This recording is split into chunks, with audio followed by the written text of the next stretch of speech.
नमस्कार दोस्तों, मैं दिलीप कुमार। दोस्तों, बीएसएससी प्रथम इंटर स्तरीय बहाली जो 2014 की है, 7 साल बीत जाने के बाद भी वो बहाली पूरी नहीं हुई है। अभी उसका फाइनल रिजल्ट आना बाकी है और उस फाइनल रिजल्ट से पहले परीक्षार्थियों का काउंसलिंग कराया जाना बाकी है। इस काउंसलिंग को लेकर परीक्षार्थी काफी तनावग्रस्त हैं। परीक्षार्थियों की मांग है कि सीट से कम 2.5 गुना ज्यादा परीक्षार्थियों को काउंसलिंग के लिए बुलाया जाए।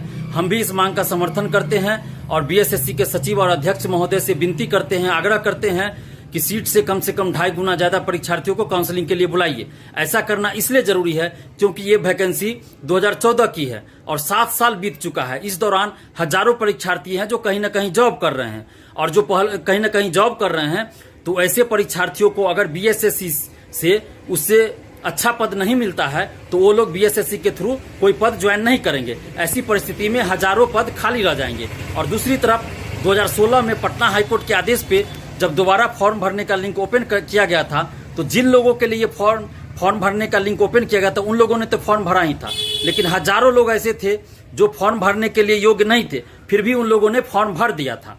और वैसे लोग पीटी भी पास कर गए, मुख्य परीक्षा भी पास कर गए, टाइपिंग में भी अपीयर हुए हैं और फिजिकल में भी अपीयर हुए हैं। तो वैसे लोग काउंसलिंग में वैसे भी बाहर हो जाएंगे। हो सकता है कि हजारों परीक्षार्थी काउंसलिंग में अपीयर ही ना हो, और अगर अपीयर भी होते हैं तो चूंकि वो फॉर्म भरने के लिए योग्य ही नहीं थे, तो उनको काउंसलिंग के बाद तो बाहर ही कर दिया जाएगा। तो ऐसी परिस्थिति में भी सीट खाली रह जाएगा। तो इसीलिए ये जरूरी है कि सीट से 2.5 गुना ज्यादा परीक्षार्थियों को काउंसलिंग के लिए बुलाया जाए, क्योंकि हजारों परीक्षार्थी काउंसलिंग के बाद हजारों परीक्षार्थी बाहर होने वाले हैं। और मानवीय पक्ष यही कहता है कि चूंकि ये 7 साल पहले की वैकेंसी है, हजारों परीक्षार्थी ऐसे हैं जिनकी उम्र खत्म हो गई, क्योंकि 7 साल पहले उन्होंने फॉर्म भरा था, अभी उनकी उम्र खत्म हो गई, वो कोई और फॉर्म अप्लाई नहीं करते हैं, सरकारी नौकरी के लिए कोई और फॉर्म अप्लाई भी नहीं कर सकते हैं, चूंकि उनका उम्र ही समाप्त हो चुका है। तो ऐसी परिस्थिति में वो कहाँ जाएंगे? और 7 साल से वो इस वैकेंसी के थ्रू जॉब का इंतजार कर रहे हैं। तो उनके चक्कर में जो फर्जी स्टूडेंट्स हैं या जो कहीं जॉब कर रहे हैं, बीएसएससी के थ्रू अगर अच्छा पद नहीं मिलता है तो वो ज्वाइन नहीं करेंगे, तो सीट खाली रह जाएगा। तो कम से कम जो सही अभ्यर्थी है उनको तो इसके थ्रू जॉब मिल जाए, जो 7 साल से इंतजार कर रहे हैं। तो मानवता यही कहता है कि आप सीट खाली न रखिए, और जो दोबारा काउंसलिंग करने की बात कर रहे हैं कि फिर से दोबारा काउंसलिंग होगा, तिबारा होगा, तो ये सब झांसा मत दीजिए और एक ही बार आप काउंसलिंग करवाइए और सीट से 2.5 गुना ज्यादा परीक्षार्थियों को काउंसलिंग के लिए बुलाइए। आखिर इसमें बीएसएससी को दिक्कत क्या है? इसमें तो कोई दिक्कत नहीं है, चूंकि कोई जॉब तो आपसे नहीं मांग रहा है। जॉब तो आप उतने ही लोगों को दीजिएगा जितना सीट पे वैकेंसी निकली थी। आपको सिर्फ काउंसलिंग करना है, तो सीट से 2.5 गुना ज्यादा परीक्षार्थियों को काउंसलिंग के लिए बुला लीजिए। उसमें जो फर्जी होंगे वो लोग वैसे बाहर हो जाएंगे, और जो कहीं ना कहीं जॉब कर रहे हैं उनको अगर अच्छा पद नहीं मिलता है तो वैसे भी बीएसएससी के थ्रू ज्वाइन नहीं करेंगे कोई भी पद, तो फिर सीट खाली रह जाएगा। तो सीट खाली रख के आप क्या कीजिएगा? फिर दोबारा आप काउंसलिंग क्यों कीजिएगा?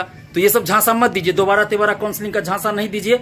आप एक ही बार काउंसलिंग कीजिए, एक ही बार काउंसलिंग के लिए बुलाइए और सीट से 2.5 गुना ज्यादा परीक्षार्थियों को काउंसलिंग के लिए बुलाइए, क्योंकि इसमें किसी को कोई नुकसान नहीं है। आप सीट से 2.5 गुना ज्यादा काउंसलिंग कराते हैं तो इससे किसी को कोई नुकसान नहीं होने वाला है। लेकिन परीक्षार्थी जो अभी तनावग्रस्त हैं उनको तो कम से कम राहत मिलेगा। 7 साल से इंतजार कर रहे हैं जॉब के लिए। आप सोचिए, कम से कम मानवता के नाते सोचिए। बीएसएससी के सचिव और अध्यक्ष महोदय, कम से कम मानवता के नाते आप सोचिए, इंसानियत के नाते सोचिए कि 7 साल से इसमें लगे हुए हैं लोग। 7 साल पहले की वैकेंसी है, ये लापरवाही आप लोगों की है कि 7 साल बीत जाने के बाद भी इस वैकेंसी को पूरा नहीं कर पाए हैं आप। उसकी सजा आप परीक्षार्थियों को क्यों दे रहे हैं? जो सही अभ्यर्थी है उनको क्यों इसकी सजा दे रहे हैं? तो प्लीज आप सीट से 2.5 गुना ज्यादा परीक्षार्थियों को काउंसलिंग के लिए बुलाइए। इससे किसी को कोई नुकसान नहीं होने जा रहा है, और इससे क्या होगा कि सीट भी खाली नहीं रहेगा। अगर मान लीजिए कि आप कम परीक्षार्थियों को बुलाएगा, सीट खाली रह जाएगा, फिर आप काउंसलिंग के लिए बुलाइएगा क्या? फिर आप नई वैकेंसी नहीं दीजिएगा, फिर काउंसलिंग करवाते रहिएगा, और आप फिर काउंसलिंग करवाने वाले हैं नहीं। तो इसलिए सरकार ने वैकेंसी आपको भेजी, रिक्तियां भेजी इतने पदों पे बहाल करने के लिए, तो आप उतने पदों पे बहाल कीजिएगा ना। आप सीट खाली रख के क्या कीजिएगा आप? तो प्लीज बीएसएससी के सचिव और अध्यक्ष महोदय से हम फिर आग्रह कर रहे हैं, विनती कर रहे हैं कि सीट से कम 2.5 गुना ज्यादा परीक्षार्थियों को काउंसलिंग के लिए बुलाइए, ताकि परीक्षार्थियों को राहत मिले और सीट खाली न रहे। चूंकि ये वैकेंसी 7 साल की है और हजारों परीक्षार्थी तनावग्रस्त है। हजारों परीक्षार्थियों का एज समाप्त हो चुका है, वो कहीं अब सरकारी नौकरी के लिए फॉर्म भी नहीं भर सकते हैं। हजारों परीक्षार्थी है जो बाल बच्चेदार हो गए, शादीशुदा हो गए, बाल बच्चेदार हो गए।